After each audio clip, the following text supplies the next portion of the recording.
Émilie Tardif, bonjour. Bonjour Mathieu. Vous nous accueillez ce matin au Petit Café du Matin, Ouais. au Petit Atelier. Oui. Tout est petit ce matin. Tout est petit. Pourquoi avoir choisi cet endroit? Parce que c'est un endroit que j'aime bien le goût café au lait, c'est cool.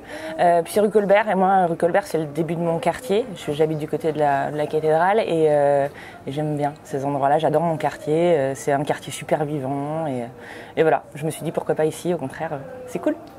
Alors on vous connaît pour la présentation de l'émission Tout sur un plateau, vous venez de faire votre 5e rentrée. Ouais, c'est ça, 5e rentrée. Donc talk show culturel de TV Tour, avec une belle audience. Ouais. Les derniers chiffres sont plutôt positifs. Ouais, on est sur une super progression en fait depuis, je sais pas comment c'était avant, j'imagine que c'était aussi bien, mais on progresse depuis que je suis là. Moi j'ai vu que des progressions et c'est cool.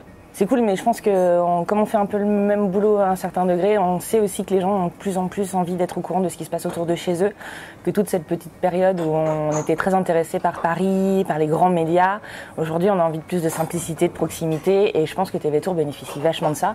Et puis on fait un travail exceptionnel, évidemment, donc ça peut que marcher, mais ouais, ça marche vraiment bien. Proximité et information positive aussi. Toujours, ça c'était sup. Il y a l'information négative, en tout cas tout ce qui est actu, tout ce qui est politique, tout ce qui est fait divers, etc. Tout ça c'est traité par d'autres gens. En revanche, l'actu positive, je sais pas pourquoi on n'en parle pas, alors que franchement c'est génial, c'est ce qui montre aussi le dynamisme d'un territoire. Là ça fait un peu bateau quand je vous dis ça, mais l'idée de Tout sur un plateau, c'est de dire aux gens, regardez tout ce qu'il y a de cool aussi autour de chez vous, allez-y, ouvrez-vous le cerveau un petit peu, allez à une expo, allez à cette avant-première de film, allez découvrir un petit peu tout ça. Et moi je le vois aussi avec parce que j'écume du stagiaire un petit peu et j'ai des stagiaires à chaque fois qui me disent mais je savais pas qu'il y avait tout ça et tout, génial, je vais y aller à ce truc là. Et là je me dis que déjà cette personne là je l'ai eue, et si je peux avoir les téléspectateurs derrière et je sais que je les ai, c'est génial. Et puis personne d'autre vraiment, à part, vous le faites aussi à 37, mais en tout cas en télé, personne d'autre fait ce qu'on fait, c'est-à-dire mettre un petit coup de projecteur sur les belles initiatives et les belles personnes aussi ici. Et si je peux dire aux gens, regardez, ce gars-là, il fait un truc bien, et je le dis à 5000 personnes en même temps, c'est 5000 personnes, 5000 paires d'oreilles qui l'ont entendu, et donc la bonne idée va se diffuser. Je pense à Maxime de Rostolan, par exemple, et sa ferme de permaculture, ça c'est canon, ça c'est tout à fait T-Sup. Je pense à toutes ces petites compagnies de théâtre aussi, qui font des trucs géniaux et qui se battent pour pouvoir monter des projets, et ça, on a envie que les gens le sachent. Voilà, donc ça je suis ravie de pouvoir le faire tous les soirs. Alors vous êtes la grande maîtresse de cérémonie de T-Sup, vous êtes également entourée de beaucoup de chroniqueurs chaque jour. 33, mon Dieu. C'est vous qui allez les chercher? Comment ça se passe pour les faire venir? Ouais, généralement je vais les chercher, en ce moment c'est ce qui se passe en tout cas. Moi je vais les chercher parce que j'ai aussi envie de donner une couleur qui change un peu à l'émission. J'ai envie d'être bien sûr culturelle parce que c'est vraiment la ligne éditoriale de l'émission, mais j'ai envie aussi d'être dans la proximité, je le disais, dans la vie quotidienne des gens. J'ai envie qu'on parle d'écologie, j'ai envie qu'on parle de réduction des déchets, j'ai envie qu'on parle de bons plans aussi en local. Et là du coup je vais chercher des blogueurs, je vais chercher des gens que j'ai repérés comme ça et qui ont déjà en plus une aisance devant la caméra, parce que souvent ils ont des chaînes YouTube. Donc là souvent je les repère et je vais les chercher, mais il y a aussi le cas inverse, des gens qui viennent me voir, c'est encore arrivé hier, en me disant tiens, j'ai une idée de chronique, je suis passionnée des médias et j'aimerais bien tenter l'aventure, et ça c'est possible aussi. Le seul truc qu'ils ont vraiment tous en commun, c'est d'être tous des experts de ce dont ils vont nous parler. Le veto, il est vraiment veto, le coach sportif, il est vraiment coach sportif, celui qui nous parle de cinéma, ils sont deux, soit il est prof de cinéma, soit il est assistant réal.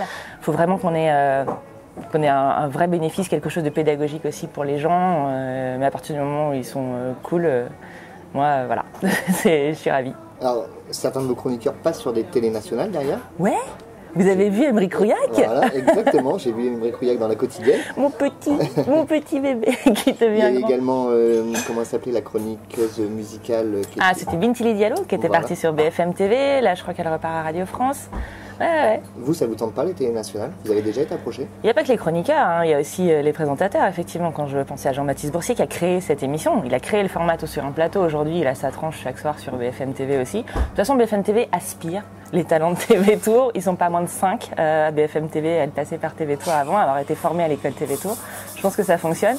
Moi, la télé natio, si vous me dites, si tu me dis, ça me plairait de faire le même boulot, payer 10 fois plus, oui, évidemment. Si c'est ça la question, oui. Mais après, J'aurais pas envie de vivre à Paris, je crois.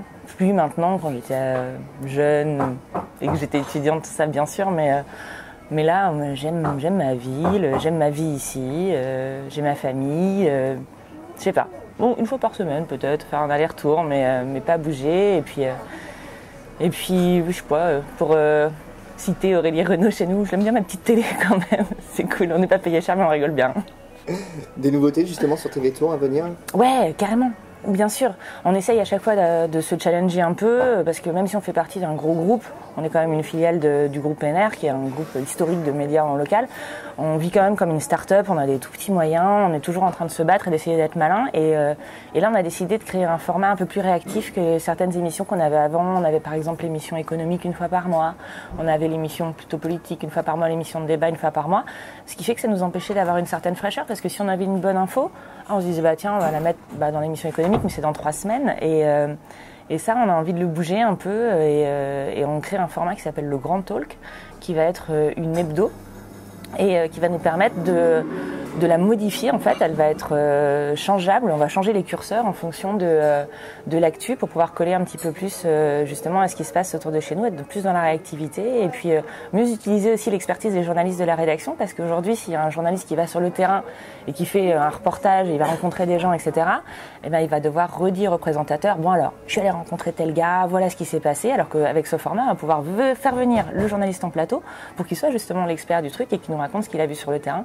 Et je pense que là aussi, on est dans une bonne directive. Ça risque de bien marcher. Donc ça sera diffusé quel jour et à quelle heure? Alors ça, j'ai même pas encore le détail. C'est Jérôme Derby, le grand chef, qui décide. Mais on va les enregistrer bientôt. Ça va commencer à la fin du mois de septembre. Et après, on est parti sur un mode hebdo. J'ai pas encore le détail de la grille. On se reparlera. D'ici là, nous, on se retrouve tous les soirs, surtout sur un plateau, à 18h15. Toujours. Du positif, du local, du Val-de-Loire. On est bien. Merci beaucoup. À très vite. Mais oui, bisous.